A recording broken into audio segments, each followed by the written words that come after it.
তো আমি বলবো দুটো বেস্ট রেঞ্জ কিনেছো, বাট একটা খালি ওখানে অ্যাড করবে, সেটা হচ্ছে পাপায়া চন্দন সেরাম।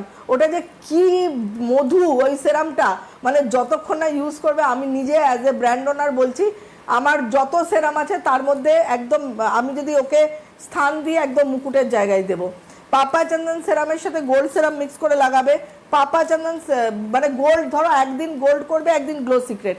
আজকে যদি গোল্ড ফেস ওয়াশ দিয়ে সকালবেলা মুখ ধুয়েই হচ্ছে অ্যালোভেরা গ্লো কমপ্লেক্স জেল, এটারও আমি বলবো wonderful product. Aloe vera glow complex জেলের সাথে তুমি একটু ভাইটামিন সি সেরাম মিশিয়ে নেবে। It is a vitamin C, এটাতে ইনস্ট্যান্ট একটা রেডিয়েন্স দেয়। আবারও বলছি, vitamin C with HA BHA ভীষণ ভীষণ স্কিনকে ইনস্ট্যান্ট একটা রেডিয়েন্স দেয় এবং ডার্ক স্পটটাকেও মিনিমাইজ করে এবং স্কিনের কমপ্লেকশনটাকেও এনহ্যান্স করে।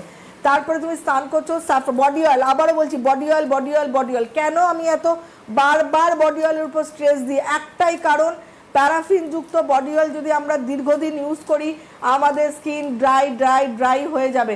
আজকে বলো 10 বছর আগে আমাদের স্কিন কি ড্রাই হতো না?